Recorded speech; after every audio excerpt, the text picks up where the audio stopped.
Hello, and welcome to The Kosh.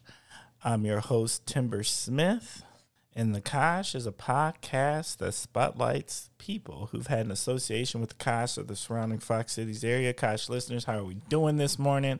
Once again, it's a fabulous morning here in the studio of The Kosh. You know what? I'm going to start saying that. I kind of like that feeling of that. It's Kosh Studios.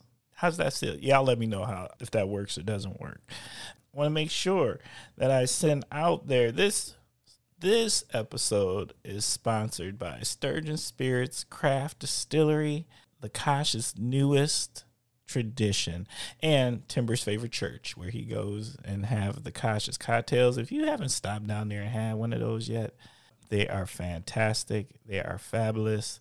And they have a trivia night that I actually plan on. I need to get in trivia night. Like the last time we played, I felt like we did well, but I'm determined to come in first place.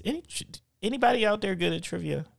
Can I recruit a trivia genius? Because I just want to win. I'm just going to keep it 100. All right. So let me just say this. So, the Kosh, I'm always surprised at how I get to meet people or who's listening to the Kosh and the reach of the Kosh. And so in this particular time, I got an opportunity to have a conversation, and this individual actually heard about us and listened to an episode out there in Stevens Point and was like, you know what? I'm about that Kosh life. I want to be on the Kosh. I was like, oh, most definitely, because you know what? Our community here in the Kosh has no boundaries. Nice. Facts. All right. But more importantly, Kosh listeners, you know what I'm going to say. You know what I'm going to say, and that is this. I don't know how I continue to get these amazing, amazing guests. And this week is no different. And I am fired up for this conversation because as I have met this gentleman, we vibed instantly. We're going to talk. There's going to be some talk today. Oh, yeah. That's what we're going to chop it up. So get ready. So this week's guest is... All right. This week's guest is Kiba Freeman. Hey, Kiba. Hey, what's up, Timber? What's good? Man, it's nice. It's a nice drive down. It was a good drive? Yeah, it was cool. No, not a lot of traffic. A little drizzle, but it was all right. Well, a little drizzle isn't too bad. Did you run into that other season of Wisconsin called construction? Oh, almost. Right before I got the expressway, it was just like a whole area closed. I was like, what is happening? And then my GPS was like, no, get off here. Oh, okay, thank you, because I don't know what's going on over there. Right. Look, some of this construction gets scary. Like I'm scared to run up into it. And then I always worry. I got a fear of flat tires. Okay, that's fair. You know what I mean? Like, not that I can't change one, because I've changed one before, but especially in a construction zone, where do you pull over? Yeah, because all the shoulders are typically everything's blocked off. You don't want to be holding up all this traffic. I want people angry at me because maybe they cut it down in a single lane and my little car is sitting there clogging everything. Nah, man, I got it. Actually, just talking about it gives me a little bit of anxiety. Next topic. So, Kiba, how did you hear about us? Yeah, the Kosh. So a friend of mine, Medea Harris, was on one of the episodes and shared it. I forget if she shared it on like the Facebook or maybe she shared it on LinkedIn actually. And she was like, "Oh, I was on this episode," and we had been talking about a bunch of different things, me and Medea.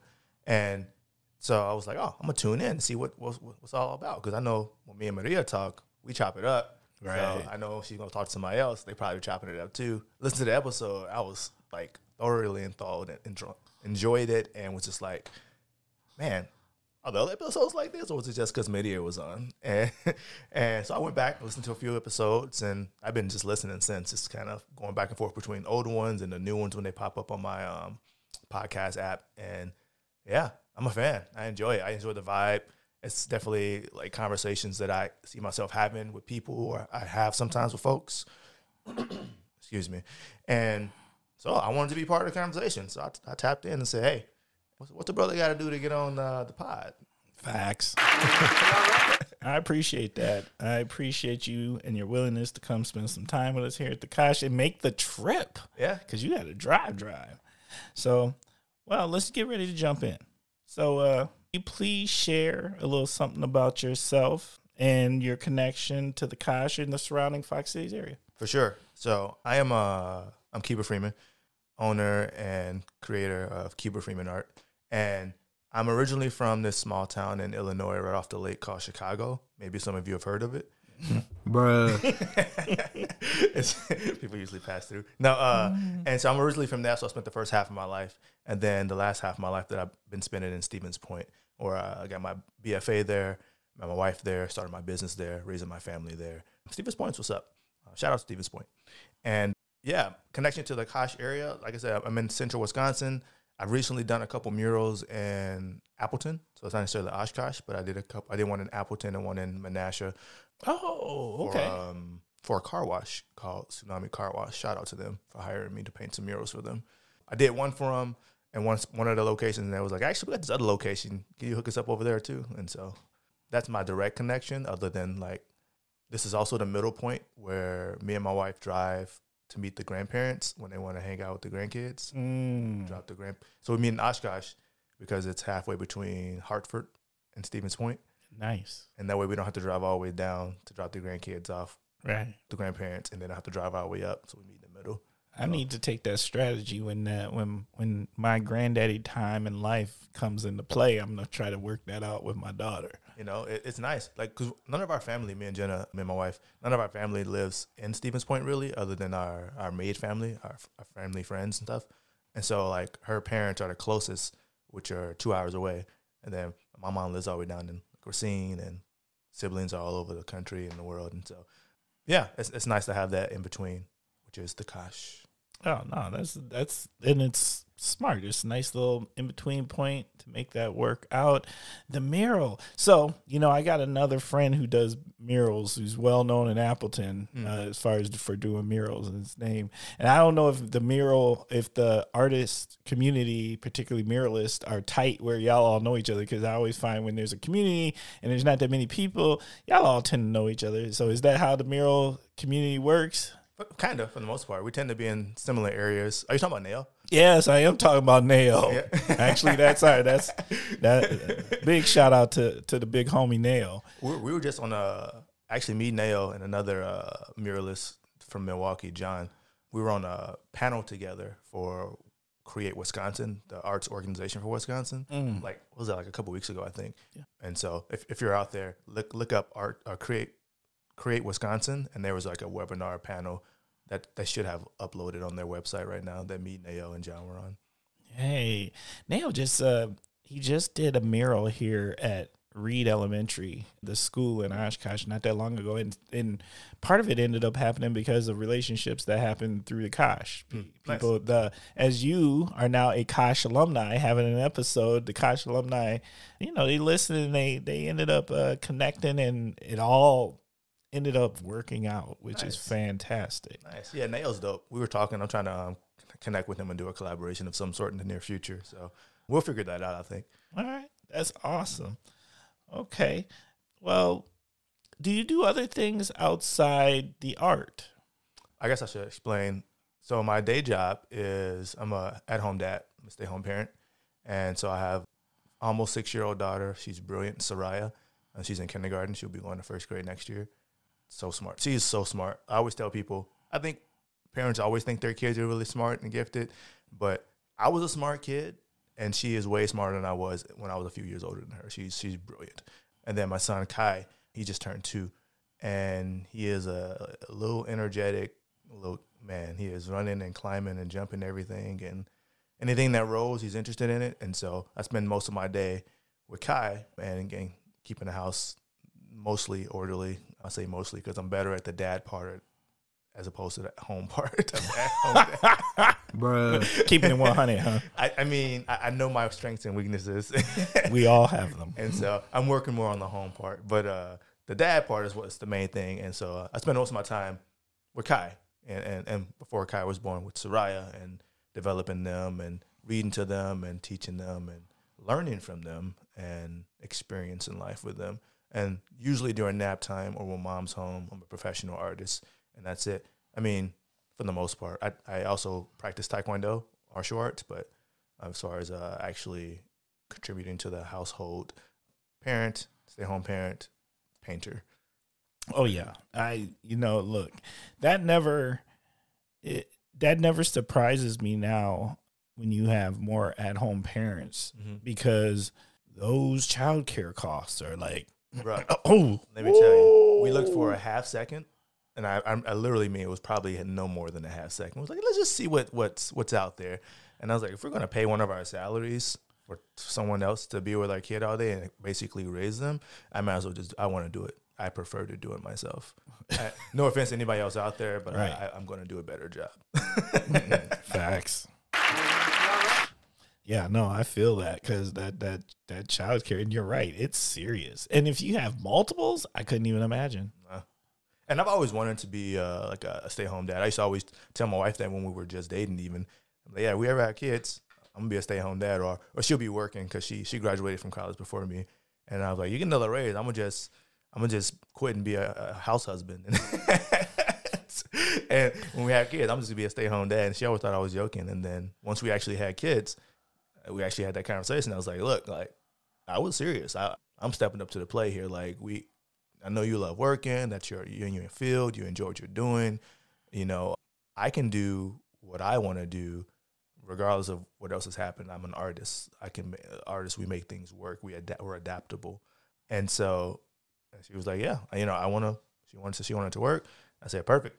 I'm be home with the kids, be a house husband and a stay-home parent, and I can paint, and I can work and create with my kids and develop relationships and develop a different understanding and just different things different ideas of parenting that I have from things that I learned or didn't learn when I was growing up. So I love that we are in a place societally that, like, being a stay-at-home dad isn't like something you would scoff at. No. Like, I feel there was a time where it would have been like, huh?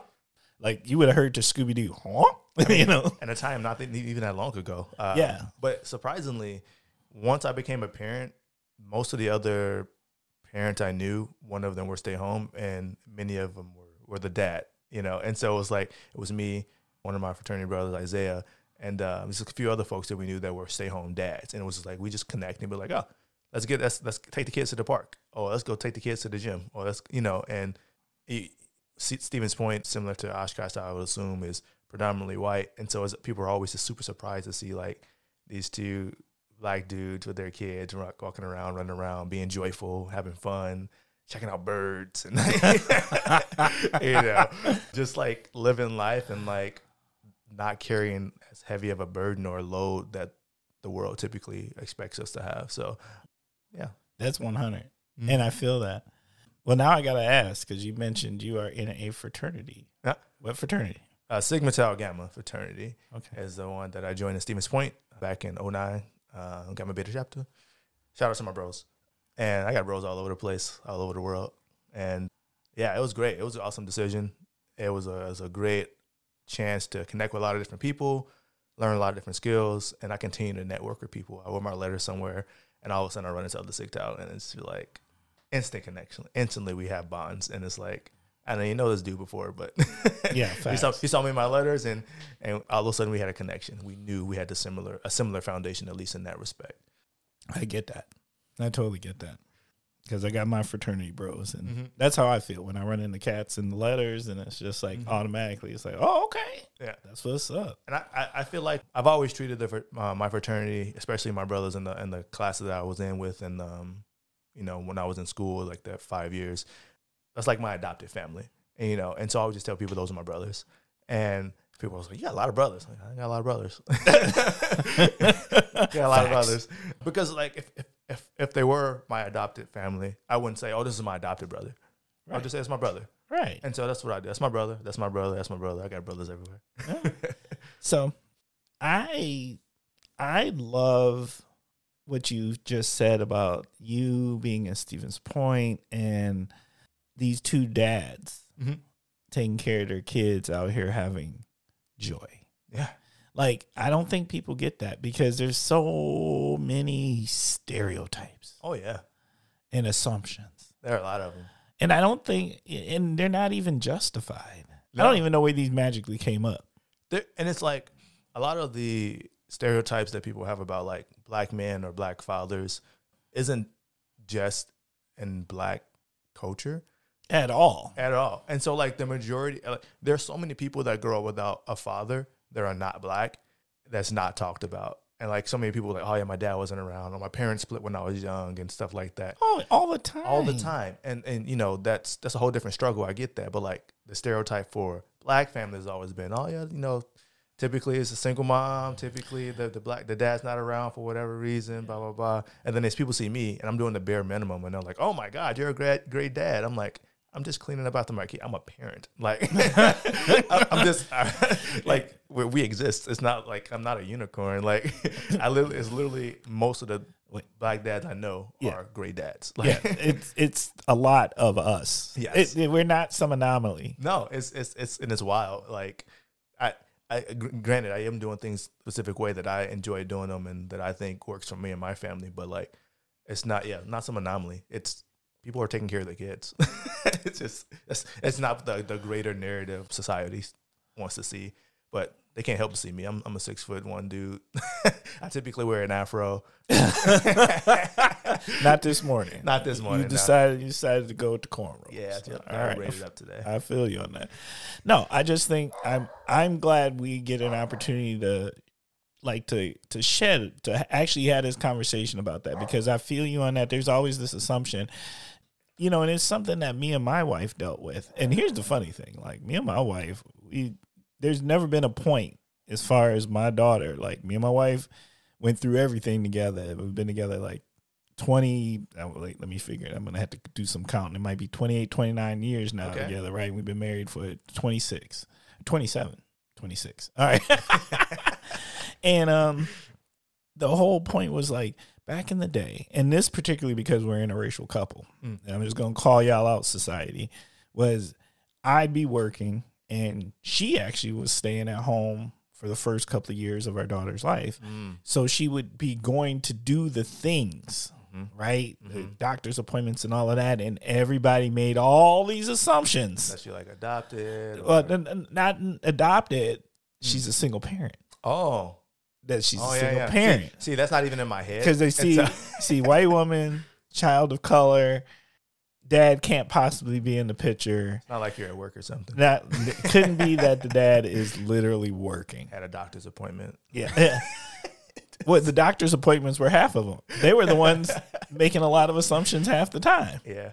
I was like, did you look who's in? Well, I guess you can't assume by whose insurance it is, right? Because it depends on the situation. But, you know, we used to just, I think she was shocked by like just the level of bias, stigma, and I'm trying to think of a good word, prejudice that went along with it. Yeah, I can see that, especially depending on how like your kids end up looking. Because when mixed couple, me and my wife are interracial, which I feel like that's a weird term. It's a weird term, interracial, but because it's not. But anyways, we're a mixed family, and so depending on how that DNA lays out, you know, and how much toner is in the, and I like that term. How much toner, you know, how much melanin they have, and then hair and everything, right? You know, yeah. Some people are a bit more passing. Some people are way more obviously mixed, and some people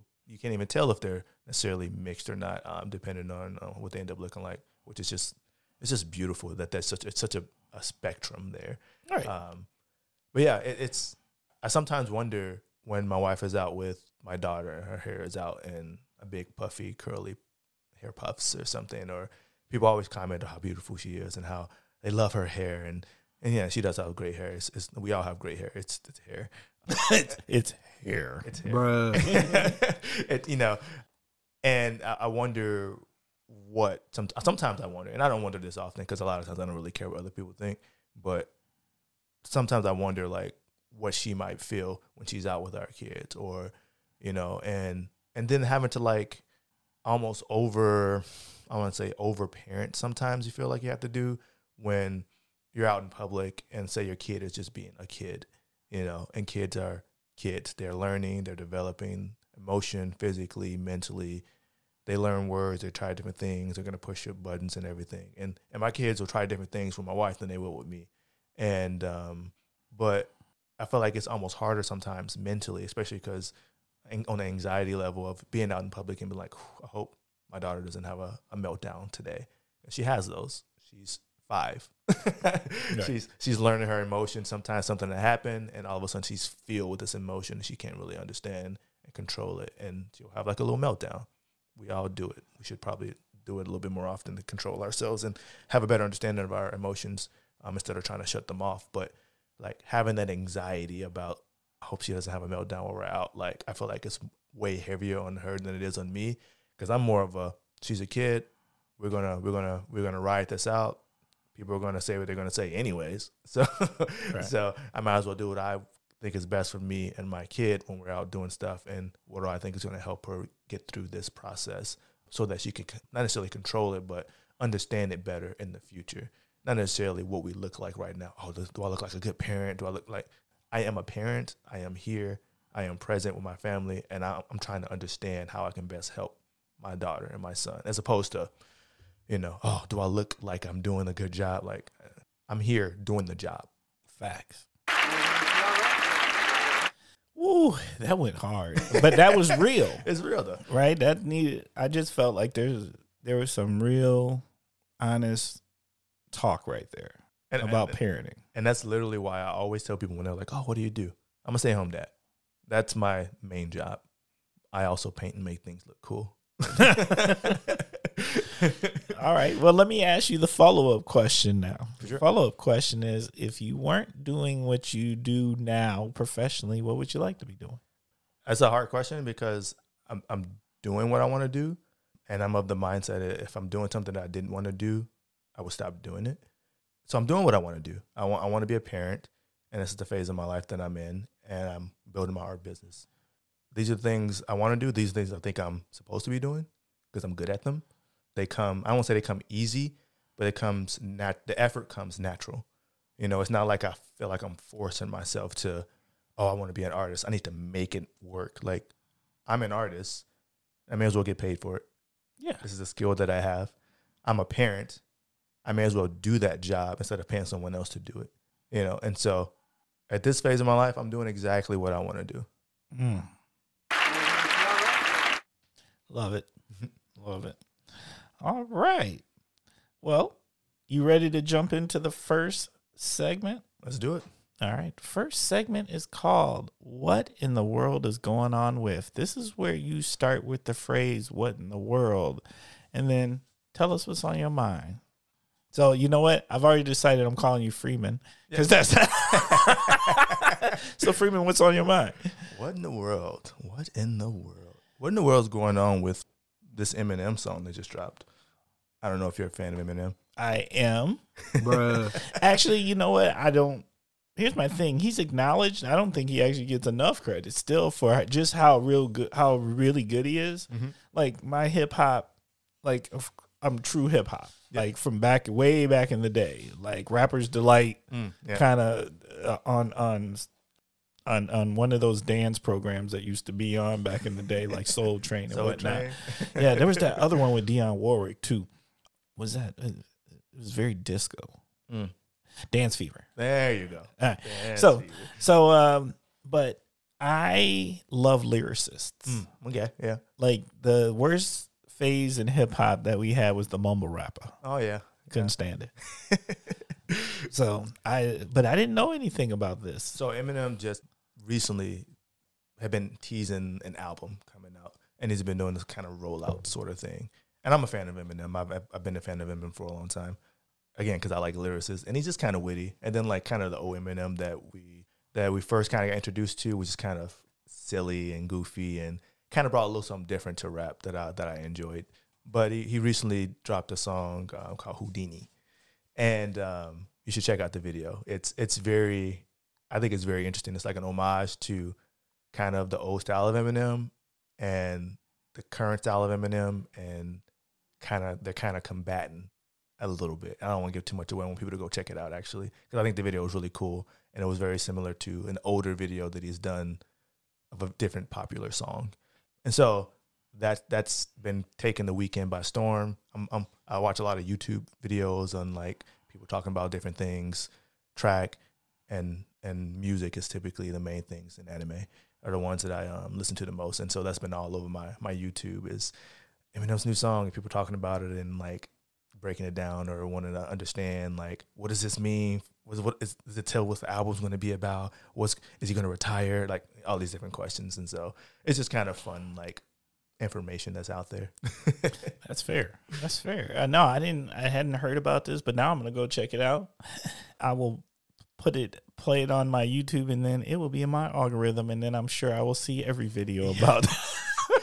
There's a bunch of it's a fun song. If you're a fan of like 2000s Eminem, like kind of in your face, down with the system, calling out everything type of energy.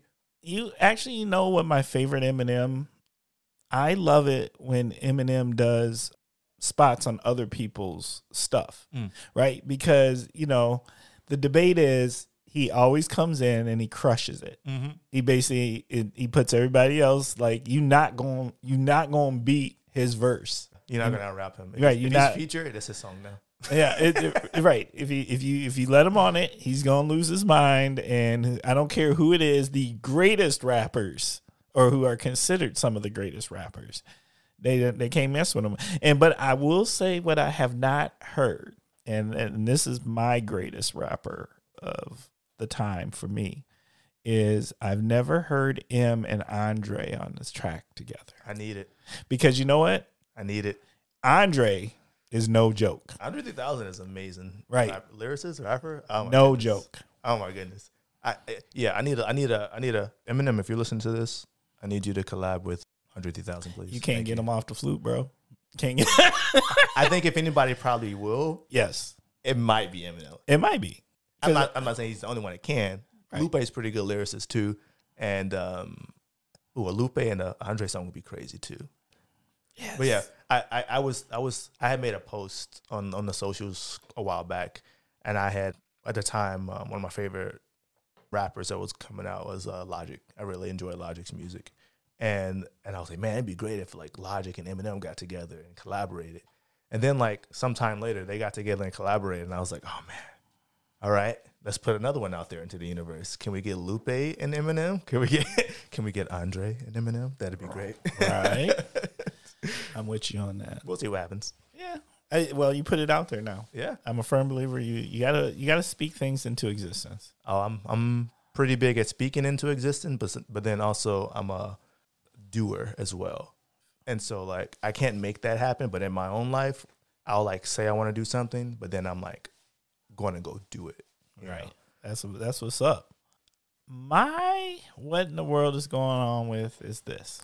All right, Kosh listeners, as you know, there's usually sometimes there's a little story that goes along with my what in the world is going on with, and today is no different, bruh. So, what in the world is going on with these red-winged blackbirds that are gangsta? Oh yeah, I mean, they are the black Air Force One of birds. Oh yeah, they are rough. They out here. Now, red-winged blackbirds. They always they come out here like crazy, especially, and they kind of feed off the road, I feel like. And so I always see them on the sides of the expressway, and they're just like flying around. Wait, man. So this morning, right, me and Bosco, the podcast dog, got a routine. Like my man got poop time in the morning. Like he hides under the bed, like that's his sanctuary until it's time. And then he pop his head out, and then I know, all right, it's time for us to go take the walk. Now, Bosco, the podcast dog, also has a rule that is this: he don't poop in his yard. He ain't about nope. That is not his bathroom. Your yard is his bathroom. So Bosco, we got to go take a walk down the block. No matter what it is, that's where he's going to poop. So then take him out. We go down the block, right? Now, here's the other thing. Now, there's all sorts of things that you learn as a dog owner. And I didn't know this before or prior. Number one, as a dog owner, everybody knows your dog. Don't nobody know you. Nope. They don't know your name. So people. Same with kids, too. Is it? Let me tell you. I have had more people drive down drive past me as I'm taking Bosco on the poop walk, and they yell, "Hey, Bosco!" And I turn around and I wave, and then they're like, they wave, but I'm like, they don't know who the hell I am. They just know that's the human. That's the human that's Bosco's friend, apparently, right? But they know Bosco, right? So I take him on his poop walk, and we go past this one house, and then all of a sudden, this one red-winged blackbird, like literally, like comes in my face, like eye to eye, and he's floating, and I was like he's squaring up. I'm not even kidding. And then the next thing I know, I hear the chirp, and one comes swooping at the side of my head. And I was like, what? So then I looked that way, and then the one that was in front of me take a swoop. And I was like, what is going on here? There was three, and two of them were blackbird. I don't know what the other one was, but he didn't look the same. And these gangsters rolled up and chased me. Oh, and now here's the thing. So I'm swiping. I don't have nothing to do. Like, I wish I had a tennis racket or something, because this has happened to me in my own yard, and I carry a racquetball racket because I'm like, look, y'all don't play with me in my own crib. We got problems then, right?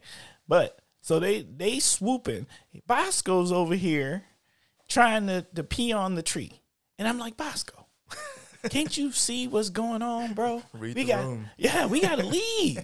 Then, here's the thing. So I move and get out of distance, and we got one of those retractable leeches for Bosco, right? Okay. Then they go at Bosco, and he's sitting there like, what? And then they swooping at, I was like, nah. So then I pull him along, because he's just sitting there frozen, doing Bosco things. Even though it wasn't like he was scared. I just think Bosco was like, what's going on? Yeah, what's up?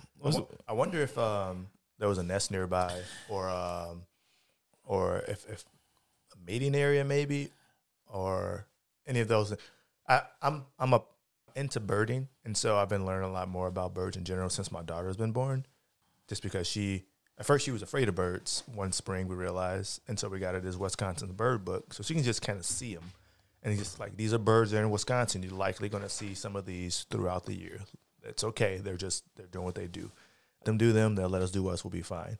Then my daughter, being the genius that she is, she memorized this bird book and learned all of the birds in Wisconsin at one point, and will be able to tell you where they at, what they're doing, what they eat, when they migrate. She loves birds. And so I've learned a lot about birds from that. Also from Dexter Patterson. He has a podcast called Bird Joy Podcast, I believe. He's out of Madison, and he has like been doing a bunch of Wisconsin birding events. I think on Instagram he's Wesco Birder or something like that. He's an awesome dude, cool cat, and has a lot of energy when it comes to birds and animals and being out in nature and like really kind of reclaiming that space and energy, and as something to do that doesn't necessarily cost a lot of money. Like, you don't need a lot of money to go and out and observe the birds and be a birder and just like go for a walk and see what the birds are doing. Although ideally you don't get attacked by them or get flocked or get swarmed. Man. But yeah, I wonder what he would think of that situation, what he would think could have caused that, or if it's just the energy of red-winged blackbirds.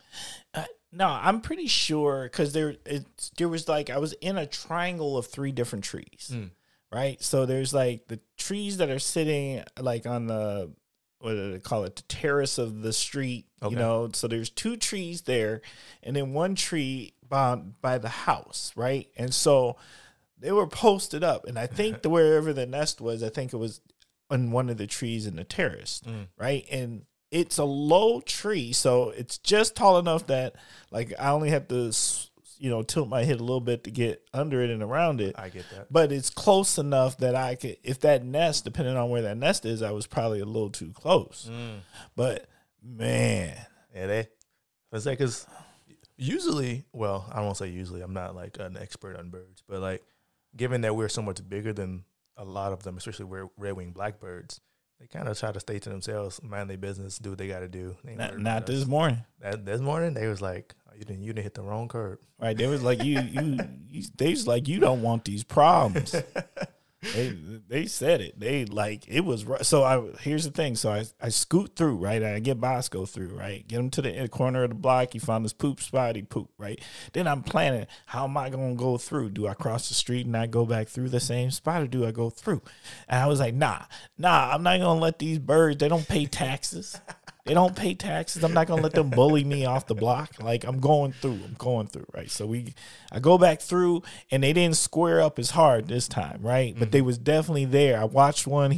There was two of them. One was sitting in one tree, one was in the other. They were squawking at each other. One came flying, but he didn't fly too close. Okay. Right, but they let us through. A warning fly by. Yeah, I think he did. He was like, "Don't stop, don't stop. You don't want these problems again." So you're not from around here. You're right. That's right. That's right. That's exactly basically what it was. We don't let you get home, but don't come back. Now here's the worst part. Right, so I make it through. I didn't notice there's a dude walking a couple of houses behind us. Right. And Bosco's got this thing. Whenever there's a new person anywhere in the vicinity where he sees it, Bosco's got to meet him. He's that dude. Right. Because he's super friendly. Bosco's like, hey, I'm Bosco the podcast dog. What's up? You know? So the dude goes through it, and all of a sudden he got. And wait, he's sitting there. He's just got a t-shirt, some shorts on, and a bald head. And he was a tall dude too. And all of a sudden he's flapping his arms and swooping. They totally squared him up. Yikes. And then he was like, so then, of course, Bosco wasn't going anywhere because he's got to wait and meet the dude. The dude makes it through. And then he comes out. He's like, bro, what was that? I was like, man, I feel for you, man. I couldn't even tell you. That was on some different. So that is what in the world is going on with. I'm going to tell everybody out there, watch your domes out here this summer. These birds, they ain't playing. That's wild. It was wild, man. All right. Ready for the next segment? Yeah, let's do it. The next segment is called 21 Questions. This is where we ask some questions, not 21 of them, but these are great questions. We might get 21 answers out of you. All right. And so the first question is, Freeman, what are you grateful for? Grateful. I'm grateful for a lot of things. Every now and then I go through a phase where I do like a daily gratitude sort of thing where I'll wake up and I'll just, before I get up, what am I grateful for? And it kind of helps me, I don't know, guide my day sometimes. And so today when I woke up, I was thinking my family. And that's an answer that people always say, but like my family is something I'm so grateful for, and my ability, being able to do what I can do, having the energy, or even if I'm tired, I can still do things. Grateful for that, and my drive, not physical drive, but like what the thing that drives me, the energy inside me that makes me want to go and do something, accomplish something. Grateful for that. Really grateful for my wife. Shout out to Jenna. I don't know if you're going to listen to this or not, but you probably hear enough of me at home.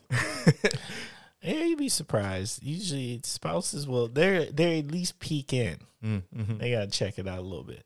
Yeah. I'm grateful for a lot of things, Timber, but those are the things I'm going to stick with now. My family, my friends, and my ability. What motivates you? I am very motivated by the potential of what could be. And what I mean is a lot of it is like youth based, but also ideas that I have. I'm a creative person. I'm kind of like an alchemist. I make things from my head and make it a physical, visual thing. And so the potential of something gets me really excited and motivates me to want to work to get to that thing, that end goal, and then enjoying that process. So that's super motivating to me. And just like my kids, very motivational. They get me up in the morning. They're hungry. They got energy. They want to play. They want to learn. They want to be with me. That's motivating. And then just like the opportunity to, and this is something I've thought about for a long time too, like to be the role model I wanted growing up. That motivates me. The idea that I can be what I wanted for someone else in this day and age going forward and have an impact that I won't even know the full ripples of. That's very motivational. What grounds you? Physically, gravity always hold me down. Bruh. But I told you, I mentioned that I've been enjoying nature and bird walks, and literally sometimes just walking and feeling the wind and being connected to the earth and stopping and smelling the flowers, or even just photographing. I don't often smell them actually, but I do look at them a whole lot. That's grounding. But a lot of times it's like the wind, especially at night, because I tend to find myself to be a night owl when I'm painting and stuff late, and I'll be outside and just like staring up at the stars. And especially at nighttime in central Wisconsin, you can see a lot of stars as opposed to like the big city. And so it's like how big I am physically compared to my kids and insects and bugs and animals around me, very insignificant in the grand scheme of the universe. And so it's humbling, it's grounding, kind of brings you back to this planet and what you're doing. So that's what I think. What does success look like to you? It's a good question. I guess it kind of hints on what also motivates me, and that's being that role model for someone to see that it's possible, whatever it is that they might want to do. And so I'd find it successful if someone was able to look at me and be like, I saw this person doing a thing, and I felt like I can do a thing. I can do the thing that I'm interested in. I can do the thing that's a little quirky. I can do the thing that's fun to me. If I could part of that to someone else, not even necessarily thinking I'm gonna be the whole motivation, but part of that, I think they'd be successful. And just knowing that my kids know that they're loved. If I can leave the earth knowing that they know that I love them and my family knows that I am working for them and for our community, successful. What irritates you? Mosquitoes. Facts. Like, they got the whole world and they're in my face. Like, all this airspace. I don't know. That's bugs mainly irritate me a whole lot, just because I know they're doing their own thing, but why they got to do their own thing in my space? Like, and given that a lot of my work is better done in the summer months when it's a little bit cooler, ideally, not super hot, it's going to be buggy. I get irritated. But other than that, I don't find too many other things irritated. I don't like necessarily when people aren't open to learning in whatever capacity that they can. They just outright refuse or just don't want to accept something that might be different or learn a new thing. Like, we all have the power of the universe in our pockets in the form of a cell phone. It's not that difficult to learn something. But people that are not willing to learn is kind of irritating. It kind of irks me a little bit. But also, I say a little bit because I tend to not try to worry too much about what I can't control. And so I can't control what other people do or don't do. I control what I do and how I respond to things. That's literally what I tell my kids all the time. If that's like the mantra in my house. You can only control yourself. You can't control anything else, nobody else around you. But it is still slightly irritating when someone like isn't even open to the idea of learning something new. What scares you? What is scary? That's a good question. I usually am of the mind that I'm not really afraid of anything, or that I run toward what I think might be scary to me. And so, I don't know. It's scary to not give my best effort because, again, the potential is what motivates me sometimes and inspires me. And so if I don't give it a good effort, I'm squandering that potential. And then just like normal human stuff, like I don't want to leave my family, my kids, my wife. That's scary. It's also kind of scary. My daughter's in school now. And so as I'm going through these different phases of parenthood, different things become worrisome or things that I'm anxious about. And so I can't control this. And so I know that. But I do worry about my kids wondering about their place and if they're accepted places. And I wonder when or how these different prejudice experiences might happen in their life, and if I'll be able to equip them to handle it, to handle it in a I don't want to say respectful way because that's a weird, skewed term, but in a way that works for them and that doesn't leave them compromised or put them in a position that's bad, And so it's kind of scary not knowing how or when or why something may impact them in that way because of the texture of their hair, because of who their dad is, because of their joy, and people aren't expecting that from kids that look like them or whatever, you know.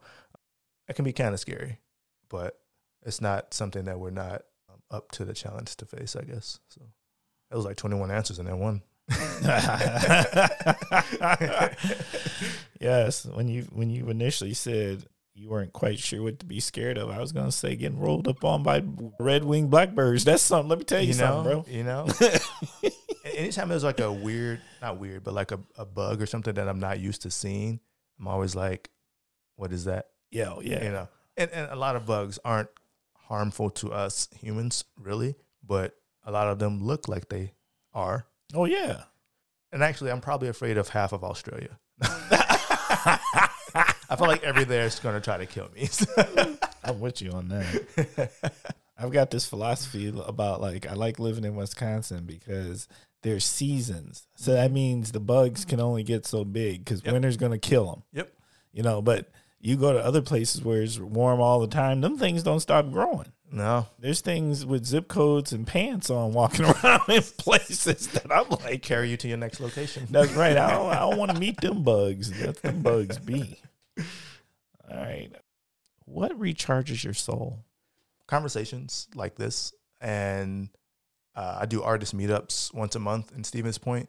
And every time we do an artist meetup, I feel recharged and I feel ready to go and be creative. And that's really fun. So these kind of conversations and engaging with people in person recharges me. I guess that's the extrovert in me. How do you define love? What is love? Love is life. Love is everything. Love is caring. Love is an action word. And so I'm more likely to express love. And there's different ways to express love, but I'm more likely to do it in actions as opposed to telling people, because talk is cheap. Actions make a difference. And so how you do things, why you do things, if you do it with love, if you do it with care, if you do it with those type of intentions, then I think you'll be better off. I think we'll all be better off. But yeah, it's relationships. It's both exterior and interior love. It's a lot. What is the most memorable life lesson you've learned from a parent, a guardian, a mentor? Good question. So I was recruited to come to school in Stevens Point, and mentor and friend, Scott West, shout out to Scott. One of the things that he kind of opened my eyes to is interacting with people and communicating with them in a way that they communicate. And he used to do this thing called True Colors, which is similar to like personality assessment sort of thing, but kind of a different format. And then understanding people's true colors and how they interact and how they respond to the world will help you understand them a little bit better. A little bit, because it's not all nuanced. Everyone's all of these colors and all these different personalities to some degree, but some people identify more with one section or two sections than others. So knowing that someone is a bit shorter tempered, or not necessarily short tempered, but like needs to go first or have high energy or can't sit still, or like knowing that about them, or knowing that they're very organized and orderly and timely or knowing that they're very emotional and very in tune with how you're feeling, how they're feeling, and like, or the opposite, they're very logical, or, you know, and these are all broad terms, but knowing those base ideas about someone and accepting them and then trying to meet them and explain things to them in ways that make sense to them opens the door for communication, I feel like, a lot more, as opposed to explaining things in a way that only makes sense to you. So I started learning that with Scott and kind of kept going with it. Another thing that I've kind of picked up from a buddy of mine, used to be my coach, but now a close friend, Steve Decker, shout out to Steve, 5 Rings Martial Arts. He used to say this thing, over time, not overnight. And I used to train in Taekwondo to compete and sparring, and I used to fight across the country, and I even went to a couple of different countries to spar different competitors. And I would get frustrated because, again, I have this idea of what I can do and what I can be and where I need to go as far as physicality and in the martial arts. but my body wasn't catching up to it as fast as I wanted to. And so that was almost like a mantra for us, like overtime, not overnight. It's not going to happen overnight. We got to put the work in, day out. We gotta, and part of putting the work in is resting sometimes. And I didn't want to rest, but I wanted to keep going. But like overtime, not overnight, can apply to life. You know, people want to get famous real quick and make a lot of money. Well, it seems like these overnight sensations happen, but they've been putting in time, like sometimes for years or decades before that thing pops, or putting in the work. And sometimes people get lucky. Don't get me wrong, but they had to do some work to get there, and it didn't just happen because they woke up and be like, "Oh, today I'm going to be famous." Like, no, they had to put in some work over time, and then eventually it happened, and it looked like it happened overnight. Right. We just learned about them, but it's been whatever that trajectory of growth was. That's been going on For a while. Yeah. So overtime, not overnight. I like that. That's a really good quote. Okay. Next segment. Next segment is called Word Association. Word association is where I'm going to say some words, and you're going to tell us what comes to your mind. Now, on the Kosh, we have a tradition, and the tradition is this. We start with the same word every time, and it is the word of love, of unity, of family, of community, of us. And that word is food. Food, soul, that comes up right away, soul food. I love food. And it is something that connects us. Usually if there's food somewhere, I'll go, at least check it out. Bruh. Facts. See what's going on. But it's one of those things, you could break bread with someone, you can learn about them. And I feel like those are the more impactful ways to get to know, especially community members and whatnot. Like, I'm not going to get to know someone at a school board meeting or, town hall. I'm going to get to know them at the Juneteenth event in the park where we're eating some great catfish from one of the food trucks, or, something like that. And we're just talking and enjoying the weather and enjoying the music. Like, that's where the real work happens, I believe, around food. No ifs, ands, or buts. No. Yeah, I'm with you. Okay, well, Stevens Point, what's your favorite joint? In Stevens Point? Yeah. For food? Yeah. What's the secret? My favorite joint is my house, honestly. Bruh. I do enjoy cooking. I used to cook a whole lot, and specifically, it used to be around the holidays. Me and my brother Devon would do the cooking, and sometimes like Sean and stuff too. But then it'd be the guys in the kitchen cooking the meals, and then it's kind of the opposite of what everybody expect holidays to be when it comes to gender roles and whatnot. Because it'd be like, all right, then they'd be like, what do you need us to do? Like, I need y'all to get out the kitchen so I can get out the way.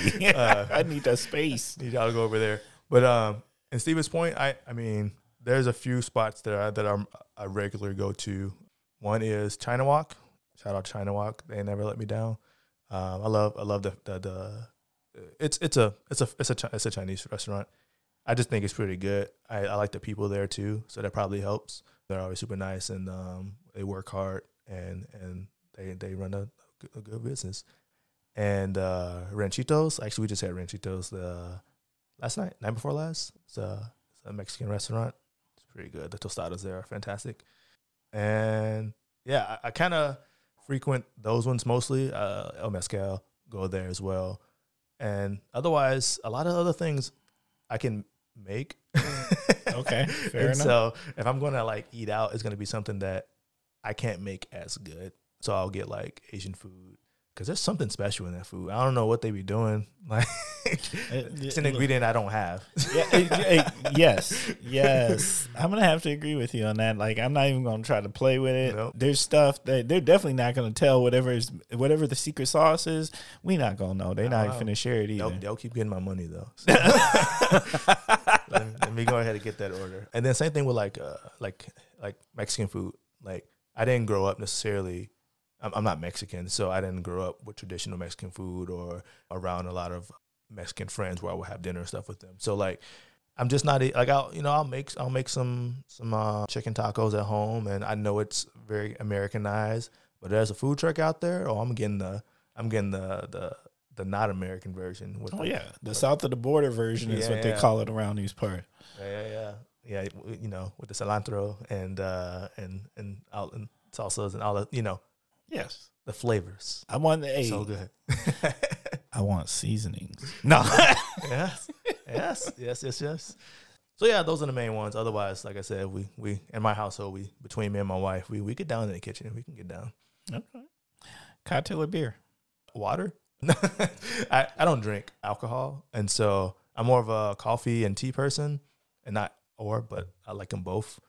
I do like a lot of teas. Enjoy a lot of different herbal teas.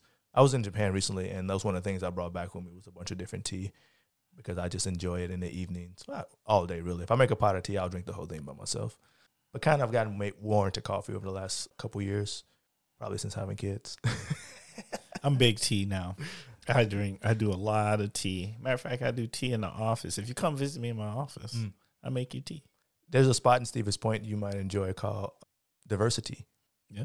And there's a tea shop that's downtown Stevens Point. It's fantastic. They have a lot of different tea there. And for real? Yeah.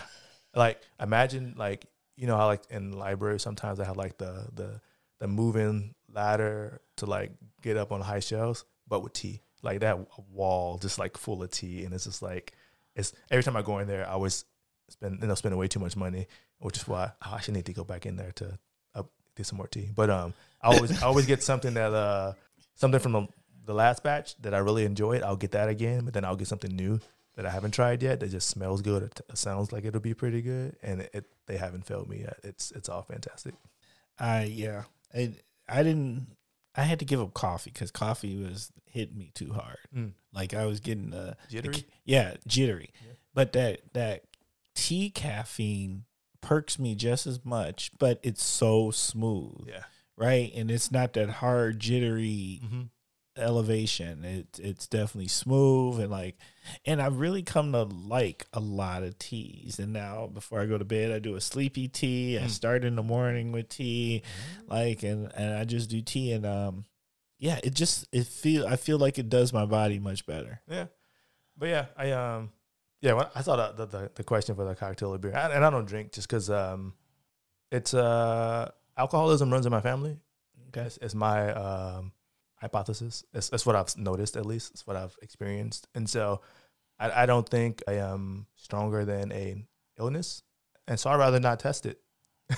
That's the way to do it. And so, but yeah, teas, there's so many different types of teas that, black teas, green teas, herbal teas, you put a little agave in, so good.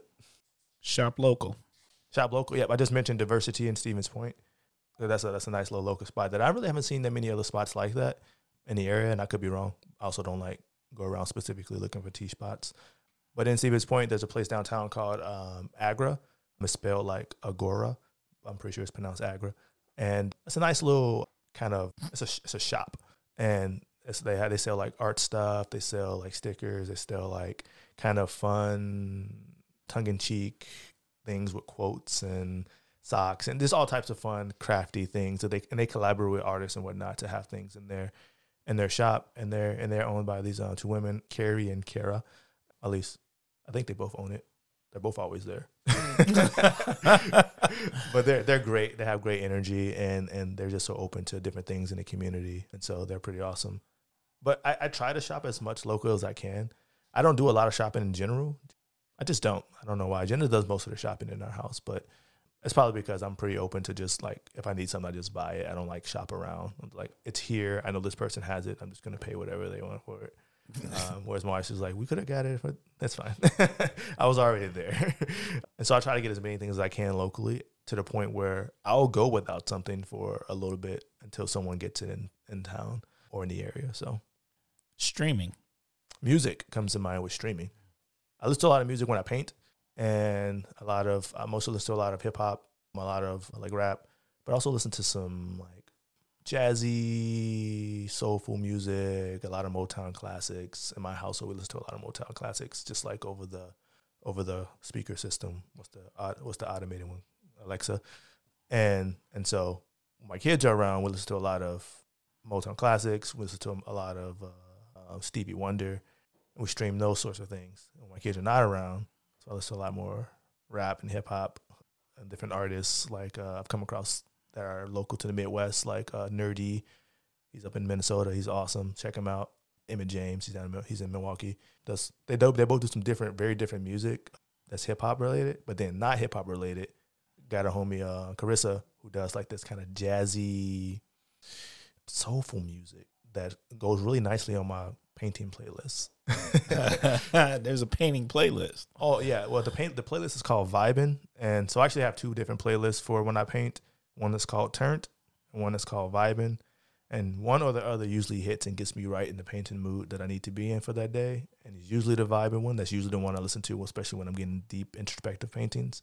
And so a lot of those kind of jazzy, soulful music or ones with like deep melodic basses, I'll have songs like that are kind of like songs by popular people, but maybe not necessarily their popular song, or like a lot of Kid Cudi or something like that, where it's like that kind of vibe of Man on the Moon album, that sort of stuff. So for those that know, you know. Diversity. Difference. I think a lot of people, when they hear diversity, they think color, but that's not the only thing that makes us different. It's difference, right?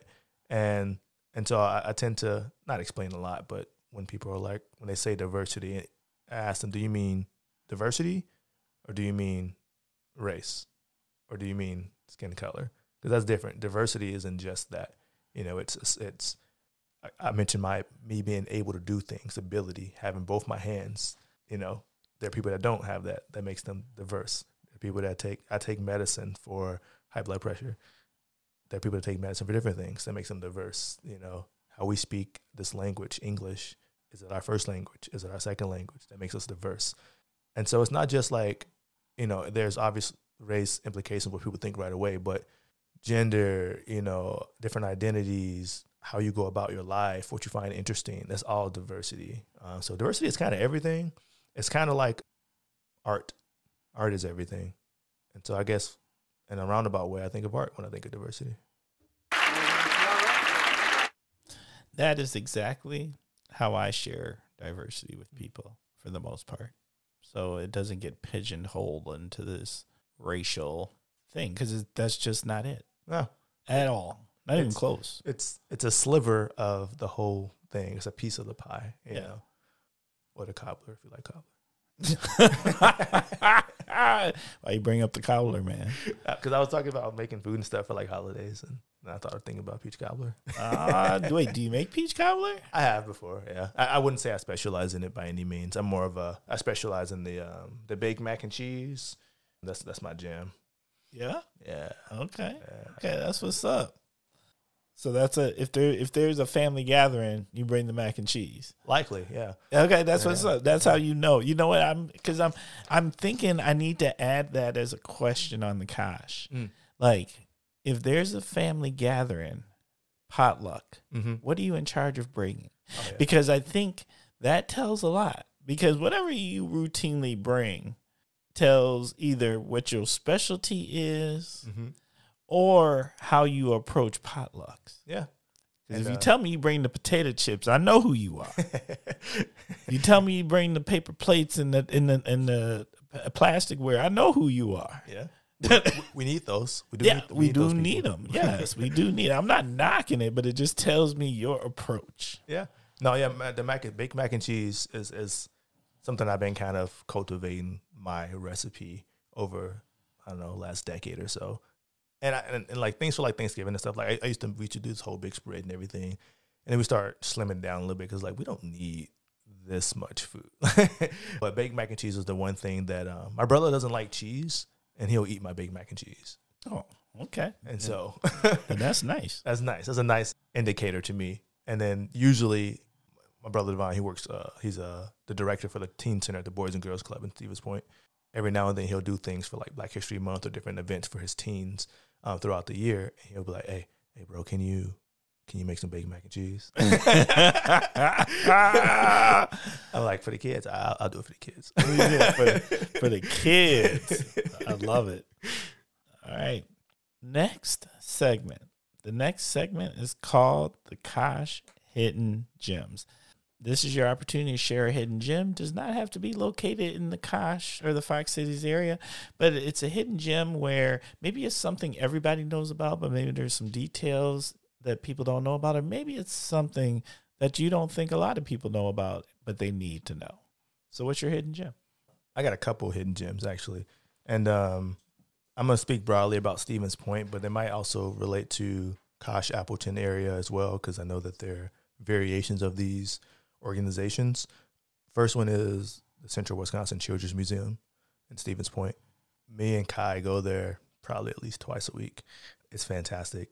They change out the displays and everything, and Kai does not get tired of it. Soraya, when we go there, anytime I say, hey, you want to go to the Children's Museum? They're both like, yeah, grabbing their shoes, like ready to go. That's one of the few things that will get them ready to leave the house fast, which for some reason they always take the sweet time to leave the house to go almost anywhere else. So that place I think is underutilized in Stevens Point specifically, but also I think that might be I know there are variations of children's museums across the country, but specifically across Wisconsin. Yes. We got one in Appleton, and it's a big one. It's huge. And so like those type of organizations are cool just because kids can go there and develop different things. And ours specifically in Stevens Point has this fantastic art room. Kids can go in there and do different projects. They have like art days where they do different art projects and stuff. They got the science room. I did paint a mural in the science room. Quick plug for Kiba Freeman, by the way. And so they got this cool science room that they change out different displays with Legos and stuff. Climbing areas where they switch out where, you know, kids can have story time and all these different aspects where kids can do different things. They even have like a little area where if your kids are getting a little overstimulated, there's an area that's a lot quieter than the rest of the museum called the Zen Den. And you go in there and it's just a lot quieter for some reason. It's kind of like blocks a lot of the sound. People can go in there, chill, reset, or, you know, because sometimes kids can get overstimulated, especially if there's a lot of kids there playing and running around. And so that's super cool to have. And then in conjunction with that hidden gem is the library, I think. And I think the library is a hidden gem because I feel like people don't utilize it as much as they could, as one of the few free places you can go for free where you're not expected to spend money. And then the Stevens Point Library, specifically the Portage County Library, downtown Stevens Point, has this amazing kids area. And a lot of things that I think are cool hidden gems is kids related because that's my day job, right? I'm a parent, so I want to find things that my kids can do where they can burn off some energy or learn some things or try something new or be in an environment where they can be kids and just be themselves. And so the library has that area. It's awesome. But also, our library rents board games. Oh. And I love board games. Let me tell you, Timber, I have a mountain of board games at home, and I probably shouldn't spend as much money as I do on board games, but I don't drink, so I have extra income, extra funds. That's true. So I'm not going to say, you know what? If you cut drinking out of the budget, I'd be saving a lot of loot. Right. So I typically spend that on board games. So we have a lot of board games at home. We love to play them. The library has a wonderful collection of board games to rent for free. And they have a bunch of board games we don't have or hadn't played yet. We're considering, but didn't know if we wanted to spend the money on them right away, not knowing what they would be like. We've been able to rent a few of them, try them out a few times, see if we enjoy them before we're like, you know what? We do like this game, something we'll consider purchasing in the future. For now, we'll keep renting it. Also, they rent a bunch of different things other than books. Facts. And so I don't think a lot of people know that or utilize that because there's a whole nother level to this library that I don't go to very often on the second floor. And we went up there one time just because my wife was like, hey, I heard they rent cookie cutters, different type of cookie cutters here. I want to see what they have. She had an idea for Kai's birthday for some car-shaped cookies, cars and trucks. He loves cars and trucks. And so they had these cookies cutters up there. And we went up there and they have a whole catalog of things that they rent, like a telescope and just like different things that people won't necessarily use all the time, but could use every now and then for different occasions. And they rent them to people for free. And so like, yeah, I'm interested in the stars and whatnot, but I've never invested in a telescope because I don't think I would use it enough. But I would go rent it a few times and get to check out the stars and see some shooting stars and stuff like that during different times of the year. Like, and that's just like one or two things that I've mentioned. They have so many other things that's like people can utilize, different resources that are free or very low priced for people to use. I think it's underutilized and criminally underfunded, but also underutilized. I like that a lot. And you're right. shoot, our library had video games. Yeah. So you Same. could go take out video games. So I was like, oh, man. Video games, movies, DVDs, CDs. Whatever. So, I mean, you are right. That is cool. Okay. That truly is a hidden gem, even though everybody knows there's a library. There's a library everywhere. But people don't be going in there to find out what's in the library. And Kosh listeners, just so you know, we do have a future episode with the new director of the Oshkosh Library coming out here in the future. So stay tuned. It'll be an awesome conversation. Okay. Well, at this time, we're going to take a quick commercial break. Did you know there are children in the Fox Valley in need of hearing aids, but their parents struggle to provide them because of lack of insurance or high copays? I am Juliette Sturkins, audiologist and board member of Here in the Fox Cities, and proud that this small local nonprofit organization has helped fund hearing aids for some 30 kids. Your donation would help more children hear. Visit hereinthefoxcities.org to learn more and to see their smiles. Every child deserves to hear. All right. So we are back. And I want to send a special shout out once again to our sponsor, Sturgeon Spirits Craft Distillery, the Kosh's newest tradition, and Timber's favorite church. That's right. And I can already tell you now, since it is the weekend, I do have my game plan to go there. It is actually the game plan for what me and my wife are going to do. And because it is the space of friendship and hanging out, we got a deck of cards with our name on it. We're going to hang out there, maybe play a little hearts or cribbage. Who out there knows? Well, I know there's some cribbage sharks out there. And I just want you to know, I'm not that dude. Now, if I know how to play a game well, I will talk the most smack and say it. But I'm not going to lie. Me and cribbage, we are just getting familiar with each other. We're figuring it out, And you know what, Freeman, now that we've had this board game conversation, I love board games too. Mm-hmm. But there is one board game that is banned in the Timber household, and that is Monopoly. Oh, yeah, that makes sense. We can't play it. Can't play it because my wife, she's too serious about it. We can't be friends after a serious game of Monopoly. I think Monopoly is that game that ruins friendships sometimes. Yeah, probably. Yeah, I mean, Monopoly's it's such a classic game, but it is one of those games that's like either you're really into it or you're not, and the people that are really into it tend to annoy the people that are just kind of playing. Bruh. Facts. But there's so many like amazing board games out there. I'm particularly interested in like strategy board games where you have to like figure out different ways to either win or like get the most points or something like that, where it's on you. Again, I'm big on controlling what I can control. Right. So like where your decisions help impact the game, or like where you put your little characters and how you play your game makes the game go a certain way. So I like those type of games. I really prefer like a really good card game. Yeah. Like spades or pokers and all of that stuff. Like those are like, and I like to play them for low amounts of loot, like quarters or something. Let's get it in. So that's where I'm at. We used to do poker every now and then and play for candy. Oh. And I love candy. So. Are you that dude? I'm not gonna lie. I've got my own issues. Matter of fact, you know what? Before we jump into the next segment, did you see those memes they had out there with the new Snicker bar? Where the new Snicker bar, they've got this strawberry cheesecake covered in white chocolate Snicker bar that they're supposedly going to release. What? No, I have not. Wait, see, that look on your face was the look that I had when I saw it. And here's the funny thing. They had a meme about it, and then they had a conversation out there, and basically amongst it, and I'm just going to call it Black Twitter. Amongst the Black Twitterverse, people were like, Snickers, you know you're wrong for that. You're just wrong for that. Like, wow. Who gonna say no? Who gonna say no? It sounds fantastic. I can tell by the look on your face, like, yes. And see, I was weak because they mixed it. I like white chocolate way more than I like chocolate. And I love cheesecake that's strawberry. Yeah. And them putting that together. And I love Snicker bars. So like they're messing up my vibe. It's everything you enjoy. We're putting it together. That's too one much. collaboration.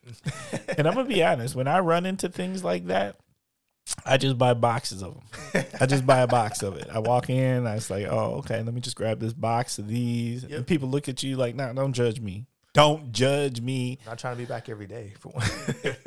Right? You know what I'm saying? I just be looking at them. Don't act like you ain't never did this before. I'm just gonna grab this box. Don't judge me. Don't worry about it. That's right. Don't worry. All right. So next segment, my favorite segment of the Kosh, and that is story time. This is our opportunity, Kosh listeners, for our guests to tell us a story. That story can be about absolutely anything. So Freeman, what do you got for us? I got some options, man. I think I'm going to go with one of my favorite stories. I feel like, is it one of my favorite stories? It's a story I enjoy telling. So I went to high school in Chicago, and the high school I went to is called Lane Tech College Prep. Shout out to Lane. Great school. Basically, it looks like Hogwarts if you drive past it in Chicago. So when I went to school there, I did a lot of different things. I was on track and field team. I was in band, marching band, orchestra and stuff. And one of the things that the band students always had to do was sell candy. And we did it to raise money, pay for instruments, pay for trips that we had coming up, pay for concerts, that sort of stuff. And I happened to be pretty good at selling candy, apparently, because I would sell my candy pretty quickly because I didn't want to have to carry the box of candy around. And so I was like, well, the easiest way to not have to do that and have this inconvenience is to just sell it fast, and then I'm done. Cool. Found out I was pretty good at that, selling candy. And at some point when I was in track and field, because I didn't have a lot of money, I didn't have any money really in high school, track and field started to cost more money as you became a varsity member, right? And there was different events we had to go to, paying for state, paying for new uniforms, all this sort of stuff. And my coach, Coach Roof, shout out to Coach Roof, he knew that me and my bro Deuce were not in the best financial situation. So he offered us an option to take us to Sam's Club and get some Gatorades. He fronted the first set of Gatorades we got, and we could just sell them during track practice, keep the money, and then use that to pay for whatever we need to pay for track and everything. And so we did that. We're getting there. No, don't take your time. I'm in. So me and Deuce, me and my brother Deuce, we sold these Gatorades, and while we were at Sam's Club, we noticed that the candy bars there were significantly cheaper than they were at the store. Generally speaking, I think they're like about half the price or something like that. And so he was like, hey, Free, don't you be selling candy for band and stuff? And I was like, yeah, I get rid of that candy as fast as I can because I don't have to carry it around. He said, maybe we could sell some candy and sell some Gatorades, and then we can do it throughout the day, and we can make the money we need for track faster. Cool, sounds great to me. And nothing for me to sell some candy. And so what ended up happening was the boxes we sold candy in for band, there were specific type of boxes that had certain types of candy. And orchestra had a certain box, band had a certain box, choir had a certain box. They were all slightly different so that we weren't all competing with each other, so to say. And we would just sell this candy during like lunch or in the morning during breakfast and then during track practice. And we were making money. And we realized this is pretty good. We can just restock and sell more candy and more Gatorades. And we just do this every day. And we continued to do this because it was pretty lucrative. People just bought candy from us, which was great because it ended up becoming kind of like a side hustle sort of thing, which is like, all right, we pay for track stuff. We pay for the band stuff. It got to the point where we were selling candy and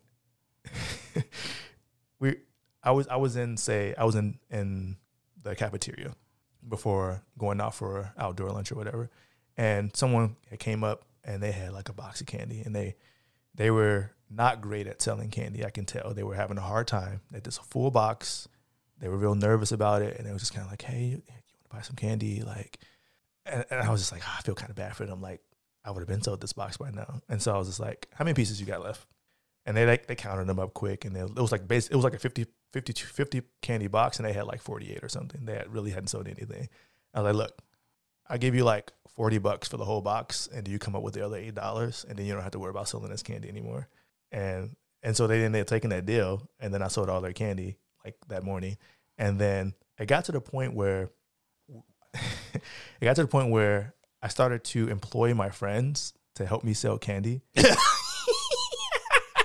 Because I love this. Because and so this is my when I was thinking about this topic, I was thinking like I want to talk about how I was basically born to be an entrepreneur, but I basically employed my friends to help me sell candy because we were selling so much candy and like pretty good. Like I would basically buy candy from other people selling candy for a lower amount, sell it for the regular price, which is like I think $1.50 or something like that, and then be good. Or when we were buying it from Sam's Club, we would buy it for like, I don't know, 40 cents or whatever, and I was selling for $1. And so then what happens is I'm selling them for $1. The bands and stuff are selling for $1.50. They're not selling them as fast. I'll buy it from them for a cheaper amount for, about less than $1, basically, or a little less, and they can come up with the rest. And then I was selling for $1, and then I was selling Gatorades the same way. The vending machines were selling for $2. I think I was selling for $1.50 or $1, something like that, or maybe the vending machine, whatever the vending machines were selling them for, I was selling them for cheaper. And so it got to the point where I had friends. We had lockers all over the school. My school was massive. The school I went to had, my graduating class was 1,000 students. And so there was about 4,500 students in there at any given time, plus the staff and faculty members. And so the school is huge. And so I had my locker on one end of the school, but I didn't want to have to be running to my locker all the time to restock all the time. So I somehow, and I don't even remember how this happened, I somehow acquired other lockers around the school to have candy in. So you had satellite candy shops. I had candy shops everywhere. So if I ran out, I just got to hit the third. I had to hit this locker on this side to restock. Or people would come to me at the end of the day and be like, all right, this is the candy. This is what we got left. Here's the money that we made. I give them a cut of it. It was a whole candy operation. Now, here's the kicker, Timber. So my school was next to these two stores in Chicago. One's called Jewel Osco. The other is called Dominic. And they were competing stores. They were always right next to each other. Right. They basically did the same thing, but they were two different brands, on at least appearance. And so I remember going in there one day, and they always had their candy, whatever, regular price or whatever. I remember going in one day, and they had all their candy on like half price because no one was buying their candy because of my candy operation. People were buying candy from me and Deuce and all the homies. And I'm not 100% sure, but I'm pretty sure because no one was buying their candy, they put all their candy on sale at half price. So I bought their candy at half price, and then I sold it at my regular price. And then so Jewel did it one time and then bought their candy, especially like the good stuff, like the cookies and cream bars. No one was selling those in the school, so those would sell so fast. So I was like, oh, these are on sale? Yeah, I'll take all of these. And they were like, what do you mean? I was like, I'll take all of these. Everyone in here, I'll take them. If they're all on sale, yeah, I'll take them. And then I sold them all like the next 2 days. And then like a few days later, or maybe a week later, the other store, Dominic, had their candy on sale. So it was like my school, Jewel, then Dominic. No one was going to Jewel to get candy anymore, so they put their stuff on sale. No one was going to Dominic to get candy anymore, so they put their stuff on sale. So I bought all of their candy and sold it at a regular price. And that's basically how I paid my way through high school. And all the extracurricular things that I did was selling candy. And I think that was my first real taste of like, I can kind of do whatever I put my mind to, because I just needed to make some money for new track uniforms, high school bill fees that we had that I needed to cover, and then stuff for band. I didn't have to do this other stuff. It just happened to work out that being able to connect with people that wanted to work with me and do things like, oh, you're selling candy? How do we become a part of this? And I was like, I mean, I'm just selling candy, but if you want to help me, you can sell candy. We had different classes. So it was like, you can sell candy in your class. I'll sell candy in my classes. We come back, split the profit, put more back into the business, and go from there. So yeah, that's my my journey as a serial entrepreneur in high school, and how that affects my life now. Well, I sell artwork, and I like to think I'm pretty good at that. I'm at least decent. And so that was the main story I wanted to tell. Ooh. I loved everything about that. I was feeling that. And I was thinking, All I kept thinking in my head is Candyman. Yeah. That's like, that's so fantastic. And I felt that. Yeah. Yeah. The American dream. Really, though. I mean, because it's something so simple.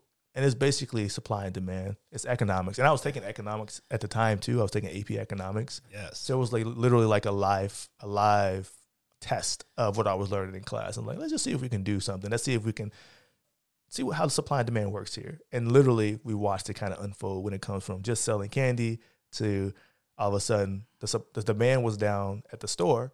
So they lowered the price. And so then I bought it. Whereas when the demand was regular and the supply was about equal, we literally were working with supply and demand. You created a supply chain with all these lockers across the place. I mean, when you think about it, that's some real life education right there. Yeah. And I did that. I mean, I was doing that junior and senior year, and then I was like, all right, I should probably actually focus on graduating. But I had a whole like candy enterprise, basically enterprise. It was crazy. And even thinking back about it, it's like, man, like no one really like questioned it because people were always selling candy at school for something anyways. Right. And because I was kind of utilizing the boxes that we had already, like I was walking in with the same boxes and okay, so you put that candy in the other boxes. Yeah. Oh yeah. Oh my God, this is genius. Yeah. And so then like every day I would come in with these almost suitcase like boxes of just candy, and just like, all right, we had to resupply, blah blah blah. Put some in this locker, put some in this locker. And like, all right, we'll meet up after 8th period. Oh wait, you got a 9th period? Okay, we'll meet up after the 9th period, and then we'll divvy out the profits, and then we good for the next day. We'll meet. Did you have teachers buying from you? Everybody that wanted candy bought candy. See, that's what I'm saying. If you got the teachers. The teachers, the security guards. He said the security man. Like people were just like, "You got any more of those cookies and creams?" Oh, I got 2 left, man. Oh my God, that's so good. Let me get one of them.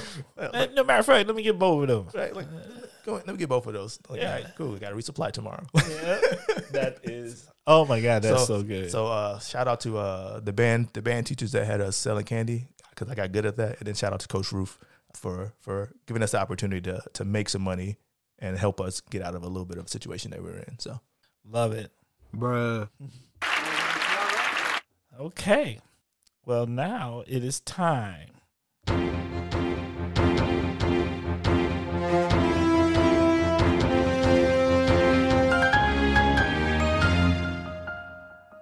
Oh, yeah. Every single time, it makes me happy. And you know what that sound means, Kosh listeners? That means it is time for the topic of the week. The topic of the week is chosen by our guest 99.9% of the time. This week is no different. So, Freeman, what do you got for us? This is tough, too. As you can hear already, I love to talk. And so I had a couple different ideas for topic of the week and which way I want to go about it. We'll start with this. So I'm an artist. Kiba Freeman Art is my business name. And I want to talk about this competition that I'm going to participate in called Art 64. And it's something that I've participated in once before, but Art 64 is a live painting competition, and it's fantastic. It's hosted in Wauwatosa, Wisconsin. And the way it works is artists apply to be a part of the event. 64 artists are chosen out of everyone that applies. And we compete in a tournament-style live painting competition where people are matched up head-to-head. We do a painting based on a predetermined theme. Everyone's doing the same theme each round. And the audience determines who goes on to the next round. Think American Idol, but painting. Wow. And everyone's vying for the grand prize, which, get this, is $20,000. What? Bruh. Real loot. So this ain't Monopoly money. Facts. And so I competed in this for the first time in 2022. And I was a finalist. I got to the final 8, but I didn't win the whole thing. And so in true anime fashion, I'm coming back after a 2-year hiatus to claim the prize. So the goal is to win for me. And so the way it's going to work is there's 3 rounds this year. and we know the themes for each round. We know how much time we have. We know the size of the canvases. First 2 rounds will be an hour each, and then the last round is going to be an hour and a half to paint. And then people are going to pick who goes on to win the whole thing. So the plan for me is, and by the time the Kosh listener listens to this is probably already have happened, I would assume. The plan is that I will win the whole thing. And so that'd be pretty fun, and that'd be fantastic.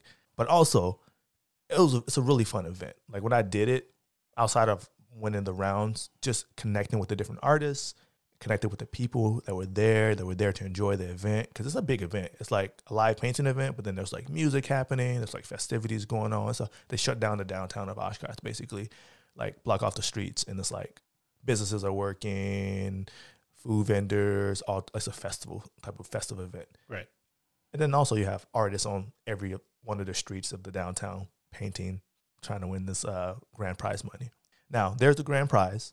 Also, this year, they're auctioning off each of the paintings that get made by each artist, and the artist keeps 70% of the sale. So artists are going to either, obviously vying to win the whole thing, but also we're connected with potential clients. We're connected with potential people that want to be collectors, and then they could potentially own something from that event. They could watch me do a painting, bid on it in the auction, claim it as their own, but like, I saw this dude make this at the competition, hanging on their wall. That's a story they're going to be able to tell to anyone that they show it to.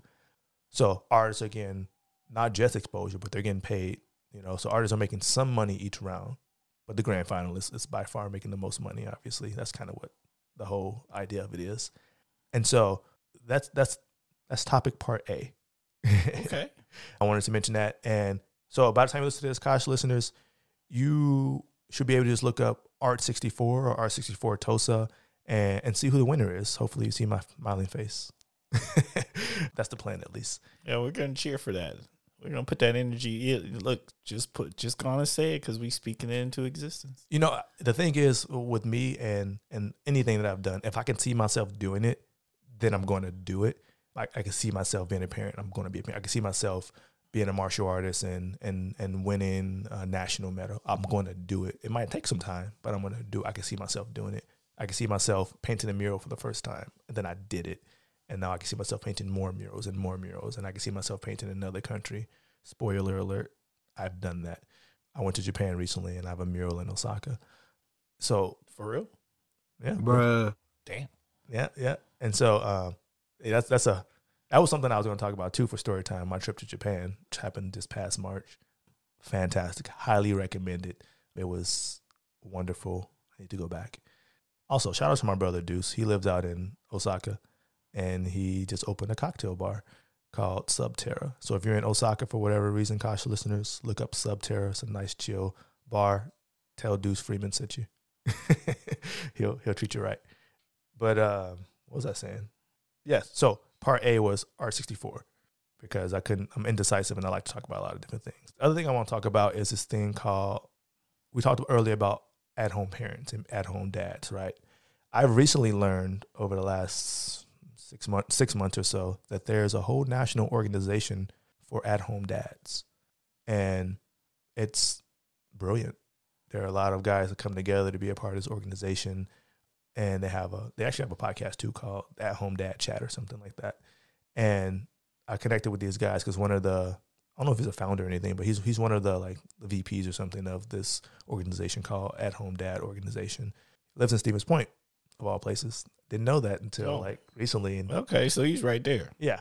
And so I've been connecting with the guys and hearing and learning from them and seeing what they're all about. And the vibe I get from them is similar to the vibe I got from my fraternity, except mature, older, with kids being the main focus. It's like if everyone in my fraternity that I kind of was in with when I was in school all became at-home dads, like that energy. And so it's a great energy. It's pretty cool. So if any at-home dads listen to this, look that up. Look into the At-Home Dad Chat or At-Home Dad Con. I think they do a convention every year too. And I think this year it's in St. Louis because it's a national organization. Like, can you believe that? It's a national organization for at-home dads.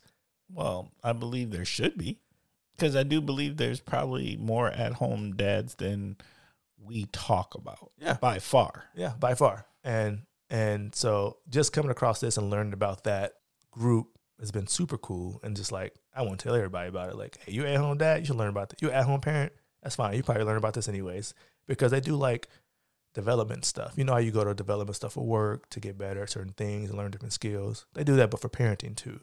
Like, Oh, that's nice. you know, and having a bunch of dads come together and share information and be like, hey, I'm good at this thing. This is what I do with my kids. Hey, I do this with my kids. It's worked out. I tried this. It didn't work, but maybe it might work for you. Like that sharing of information and that kind of like bonding experience and networking with like, no one's expecting you to be like amazing, top tier, go getter. You know how guys can be sometimes where it's like, oh, I'm the competitive. Like, it's like, yeah, they can be competitive, but like, it's really like open and nurturing, which I don't think is broadcasted enough on the guy's side, where like guys can be the strong male figure, obviously, but also can be nurturers, can be loving. You don't have to be so standoffish to your family or lack emotion. Like that's 2024. Like, let's get it together.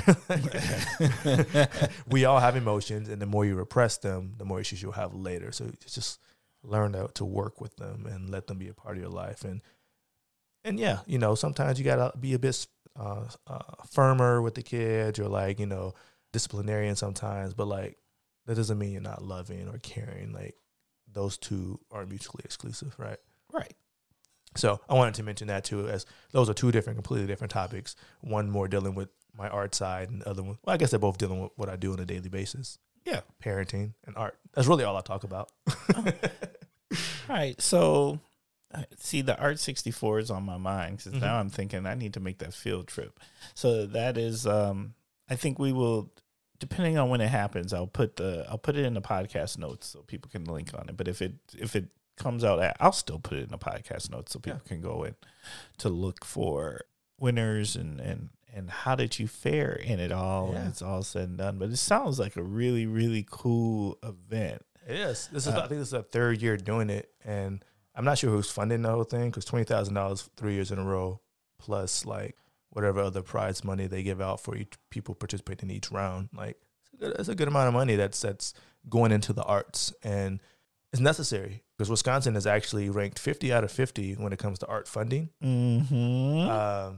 You know, especially when you compare it to our neighbors in the north. Minnesota has way better arts funding than Wisconsin does, and there's just a border between us, you know. And so it's kind of odd, and having this kind of opportunity for people to connect with other artists, connect with people that enjoy the arts, and just kind of showcase what they can do, even if it's like a tournament setting. So there's going to be the pressure of that, which I'm fine with, because I mentioned earlier that I used to do a lot of Taekwondo competitions, so I'm used to competing. I also did track and field for a while. I'm used to competing. Like, what does, as a non-artist, but just want to come and vibe, what's the secret sauce I need to know to really go enjoy myself? What do I need to bring? How should we roll in?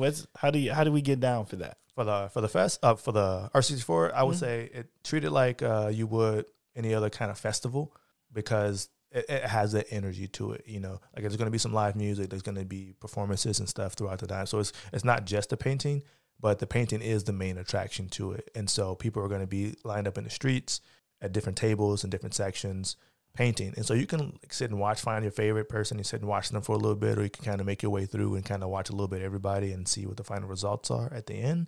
But I would just say, come be open to it. Hopefully it doesn't rain. That'd be great. Then it is going to be like a vibe. You know, you're going to have vendors there. You're going to have food trucks. There's going to be artists creating things. The energy there will help a lot of artists when it comes to getting over their nerves, because not everyone's used to painting in public. Spoiler alert, I am very used to painting in public. So this tournament is made up of a lot of things that I'm good at. And so it seems ideal that I could and should win it, but you know, if it's not up to me 100%. I only can give my best effort, and then other people can decide if they want me to move on to the next round or not. So right, you got to give it to the universe. Yeah. So yeah, and I would say just come open. It's a 2-day event. It's a Friday evening and then all day Saturday, and so I think it starts at like 10 on Saturday and goes into like, I think the grand final winner is announced at like 4:30 or 5 o'clock or something like that. See, I'm already picturing me partnering up with a taco truck, and I'm going to walk around with tacos, which are my happiness, and watch artists paint things live. And that just seemed, while I listen to what I'm going to assume is some pretty cool tunes, this sounds like it's fantastic. I mean, again, I had a great time when I was there. It was every time I was like going through the rounds of just painting. One, I love painting. I love the energy about like being in public and painting. And two, like connecting with people and people like just watching you do your thing. Because a lot of times when artists make things, we make things in our studios, in our homes, and then we bring out the product, right? Look at this thing. I did this. You should check it out. All right, I'm going to go back and make some other stuff. Like kind of energy. But this way, you can like, you're here in front of the artist and you're like, okay, what are they? You're just watching. And some people ask questions. A lot of times I paint with headphones in, and I'll have someone just tell them like, hey, he has headphones in. He can't hear you, but he'll talk to you when he's done, because we only have so much time. Right. You know, so you got to get it done. You got to lock in. Right. But I like to engage with people too, to like get their input and stuff. And but like, especially kids, I love like when I'm painting live and I get a kid to like pick some colors for me. So I use spray paint to make all my work. And I don't know if I mentioned that at all, but a lot of times I'll have kids or anyone that's watching, especially if they seem really interested, I have them participate by like pick out a color and I'll use it in the painting.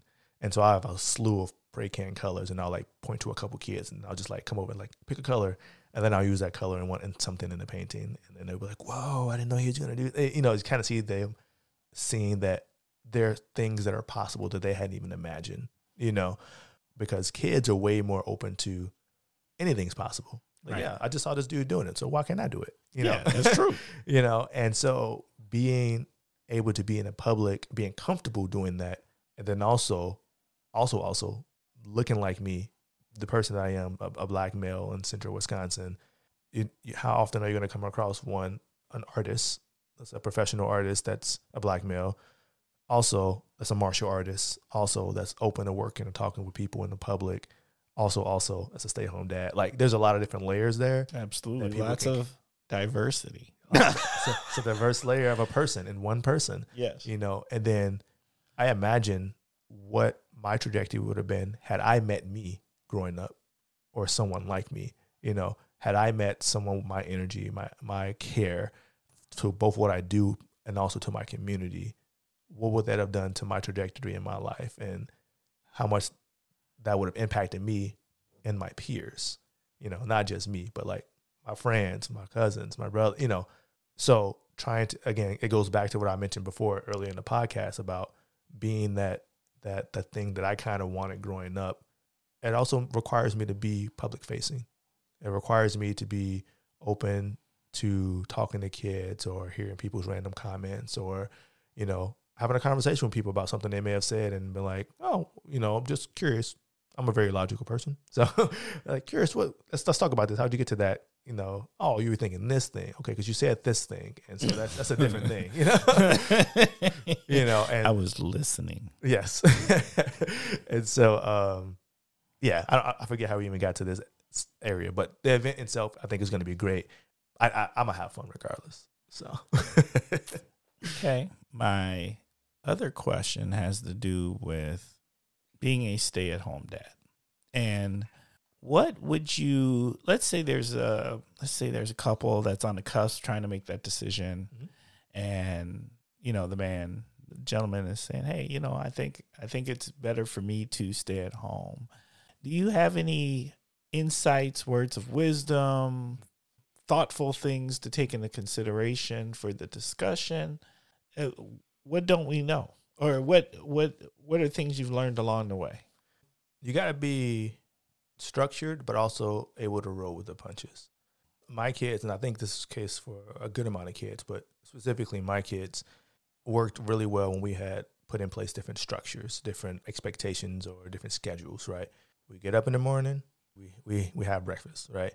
After breakfast, we brush our teeth, we get ready for the day. Like, having these, it's simple, but like keeping that kind of a structure for certain things helps them mitigate things that might change, or unexpected things, or like if you throw off the routine, it can throw off the whole day, you know, for the kids. And so being mindful of that, but then also we could all just be having an off day, and that's okay because we're human, you know, and explaining to them and having them understand that they are human. They are little humans learning about the world around them that I happen to have been in for a little bit longer than them. You know, I'm still learning. I plan to continue learning. So being open to that and understanding that some structure is good, but understand that you can't overstructure everything because I don't personally think it will work. Being able to know your role, right? And by saying know your role, I mean determine what you are going to be doing as that at-home person and what your spouse is going to be doing as that not at-home person or working person, in the field person. And then what you're going to collaborate on, because having those open dialogues and conversations is super important. There are a lot of people that have like, well, these old expectations of guys do this, women do this. That's just the way it is, blah, blah, blah. It's not just the way it is. It's the way you allow it to be. And so being honest and having those conversations like, okay, look, I'm the stay-home dad. I'm not great at the at-home part. I'm working on it. You know, I'm way better at like the engaging with my kids and working with them through different tough moments. And right now, Soraya's learning to ride a bike without training wheels, and I'm working on that with her. And Kai is learning more words and colors and sentence structures, and I'm working on that with them. And we read all the time, and cool. But also, I need to be able to understand that if I am the at-home parent, it comes with the home portion of it, keeping your house up, cleaning, laundry, you know, making sure things are good to go, and feeding, and organizing, and teaching. And like, so there's a lot of different layers to it. It's not just like, I'm just hanging out at home watching TV with my kids. Like, they actually don't even really watch TV. With Soraya, we didn't even turn the TV on for like her first 2 years, I think. Like, I didn't want them to be too driven into that. And I wanted them to really be focused on reading and stuff and experiences, doing stuff outside, practicing creativity, because kids are way more creative than adults are. And if I can help nurture that and help them keep that for as long as possible, even better. But if you're planning to be like a stay-home parent, there's a lot of things to consider. Your temperament makes a difference, I think. You know, it's not for everybody, and that's okay. Everybody can't do all the jobs. So right. Certain people do certain jobs for a reason, but you got to understand that you have to have a certain type of temperament. You got to be accommodating. You got to be understanding, compassionate. You can't just be like, you can be. I don't think it works well, but you can be really militant if you wanted to. But I don't think that works for kids, because kids are so free flowing and going, and they're curious. And you know, when I was growing up, asking too many questions got you in trouble for some reason. But like, they're curious. They want to know things. Just answer the question, and then they'll be done with it for the most part, you know. And they understand a lot more, they being kids, understand a lot more earlier than you think they do. And I remember being younger and my mom trying to shield me from certain conversations and things that are happening. And I'm like, Mom, I kind of know a lot of this is all going on. Like, you know, yeah. Like I'm not completely out of, like, I don't know all the exact terminology, but I have an idea of X, Y, Z, or whatever you're trying to shield me from. And I get it. You know, you want to protect your kids. I definitely understand that. But having conversations and talking and listening and being accommodating and working together, because you gotta have a partnership in it.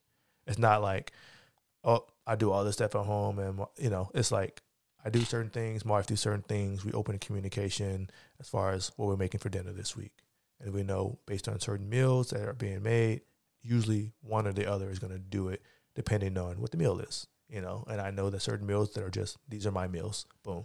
So I'm expected to make those, or I can't do it because I'm doing martial arts on these days. So she knows that on those days she has it. So you got to have a partnership still, even if you are the at-home parent. It's a team effort. I can go on and on with just like talking about being an at-home dad. I think it's awesome, and I think it's necessary that dads spend that time with their kids. Because I think for so long, it was the dad was at work all the time, working 40 to 70 hours a week, barely seeing the kids. See the kids, they're tired, they don't want to do much. They might have a little bit of an attitude because Joe at work messed something up, or this person did this thing and he had to let them go, or, you know, all these different things that happen at work. And then the kids don't get the best version of you. But you got to put on your parent suit or your parent uniform when you wake up. Like, you can't just be like imagine you go into your job, you have your certain attire, your certain energy you have wherever you work. You got to do that for parenting too. You got to wake up and be like, all right, the plan for the day is, boom, I'm at work. It's not like, oh, I'm at home and I'm with my kids. Like, no, you're at work. Is there any last things you want to say about either one of your topics of the week? I think I've probably said most of what I wanted to say. Well, at least at the current moment. I can keep talking, but I just like the idea of talking about being a parent and like having those open dialogues and like not feeling like ashamed or weird about like, hey, this isn't working. Why is this not working? It's not because you're a bad parent or anything. You don't understand. There's no playbook for being a parent. It's not. They send you home with this kid and they're just like, all right, you're good. Go home. And you're like, what am I supposed to do? like I have no training. I don't know if I'm like, so you're learning, and it's best to learn from a village, from your village. You can build that village up and have those conversations. I'm not saying put everything out there for everybody to know, but like have your people that you can communicate with or you trust and be like, hey, I don't really know what's going on with this. I don't really know. I think I overreacted. Did I Right. And then also be open to understanding that you're not always right. Just because you're the parent, that doesn't make you correct all the time. We're going to make mistakes. Facts. I apologize to my daughter whenever I mess up or I do something. I'll think about it later. I'm like, that wasn't the right way to say that, or I kind of overreacted a little bit, or if I lose my temper a little bit, and it's like, okay, I didn't have to say it in that way, and I'll explain it. My daughter's old enough; she understands. Even if she wasn't, I would still do that. It's good practice, because they understand a lot more than you think they do. Facts. All right, Kiba, thank you. At this time, we're going to start winding down this episode. All right, there it is. Kosh listeners, thank you, thank you, thank you.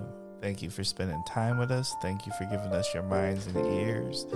Thank you for caring about another community member out here making this a better place. Another great opportunity to get to know our neighbors, get to know who's out here, these talented people, these people who have impact, these people who are making a difference. We're blessed. We're blessed for every one of these conversations every single time. Kosh listeners, we're a work in progress, and we need you to help make us better. So, hey, if you want to be a guest, you should holler at us. If you want to recommend a guest, you should holler at us. If you got some recommendations on different segments or things we can do to improve the show, you should holler at us. And you can email us at askthekosh@gmail.com. Once again, that is askthekosh@gmail.com. Also, if you ever would like to share your story. Maybe you got a story time. Maybe you got something to say. Maybe you want something. We'll play it here on the Kosh and we'll respond to it. And you can call us. Leave us a voicemail. We have a voicemail. 920-385-5073. Once again, 920-385-5073. Last thing on our checklist of things that we need help with, and that is this. Take a moment. Hit the subscribe button while you're listening to this episode. Also, take a few additional moments and fill out a review. What this does is it improves our analytics. The better our analytics, the more people get to learn about this amazing podcast that we are on the path of trying to become the #1 podcast in all of Wisconsin. We're going to work this out sooner or later. So if you do those few things, and they are free, you truly help us here at the Kosh, and we appreciate you. But I think y'all already know that. But now to the real part of the show where we show people love. And that is, it is shout out time. Shout outs. I've been shouting out people, I feel like, all episode because I try to show love whenever I can, especially when people help me, even if they don't help me specifically, but people are doing stuff. I try to give them that recognition and show them some love. But first, I'm gonna say shout out to Jenna Freeman, my wife. I love you, and my family, my kids. They're not gonna listen to this, but I'm gonna say it anyways in case they find it in the future somewhere. Soraya and Kai, my family and friends. I want to shout out my bro Deuce out in Oshkosh. Oshkosh in Osaka, different other side of the world, right? And his different adventures. He just had a birthday recently, so shout out to him.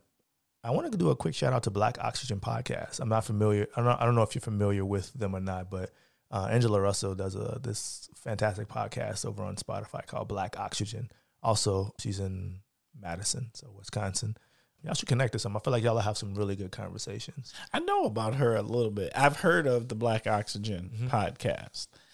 And I would look, I love connecting with anybody who's into the craft of podcasting. Like that's my thing where I get excited. That makes sense. It's probably like how Murals, we all connect.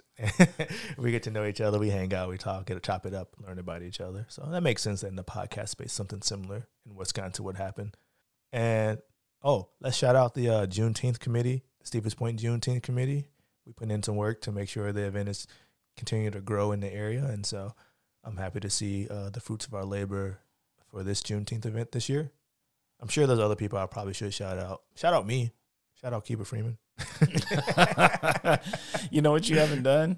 All right, Kiba, I know you got a website or something. Put that out there, man. Oh, yeah. What do you got? My website is KibaFreemanArt.com. KIBA FreemanArt.com. Freeman like Morgan. And that's my website. My name is on all the social medias is the same, Kiba Freeman. If you look up Kiba Freeman Art, you'll find me. Like if you literally just type that into Google, you'll find all my socials, Instagram, LinkedIn, Facebook. It's all under the same name. I try to make it easy for folks to find me. And I'll give you the information to link it in the notes as well. But yeah, Kiba Freeman Art on everything.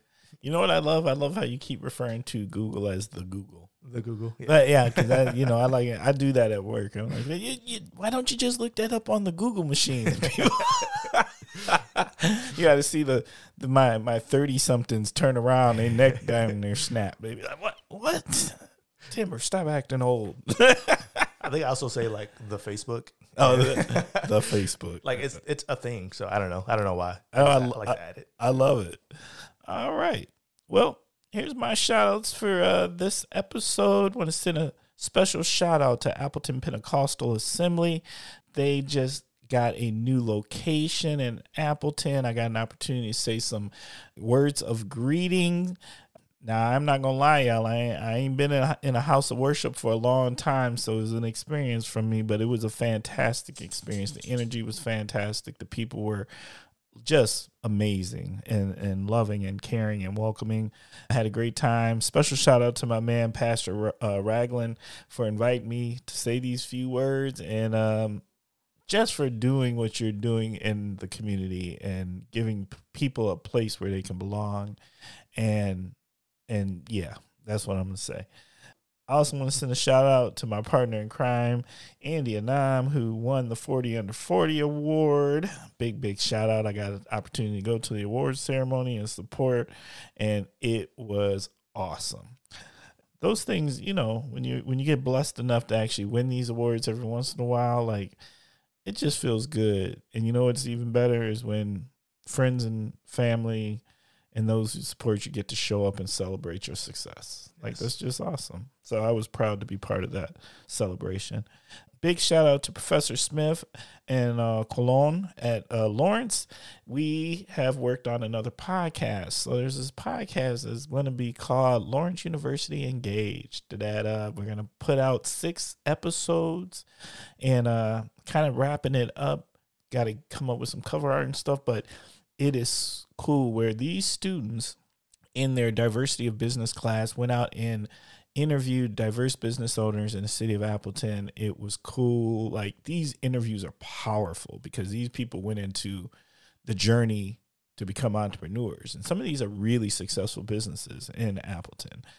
30 minutes in and out, and these students did a great job of going in there. And I think they surprised themselves along the way in these interviews, and these stories were so powerful. Like, I don't think they understood what they were going to get out of the experience. So that was cool. I want to send a shout out to my man Billy at InterShift, to my man Felix, who's opening a new business in the region, in the Fox Cities region. I want to send a shout out to Haley Tempest. And Haley Tempest, she has the radio show, I believe it's WBAY. I think that's the radio station she's on. But nonetheless, I ran into her at this 40 Under 40 event, and she turned around and was like, "Oh, Timber, hey, I just listened to this episode," and totally broken down, and I was just like, "Oh my God, that's so fantastic!" And she was telling me what she got out of it, and so I just want to send a special shout out to Haley, because Haley has been like an awesome supporter whenever I see her, and I've had an opportunity to be on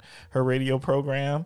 I think I'm going to end up being on it pretty soon here again for our Poet Laureate program that's getting rolled out. But she's just been awesome every time I get a chance to chat with her. She just gives this amazing energy, so I want to give it back.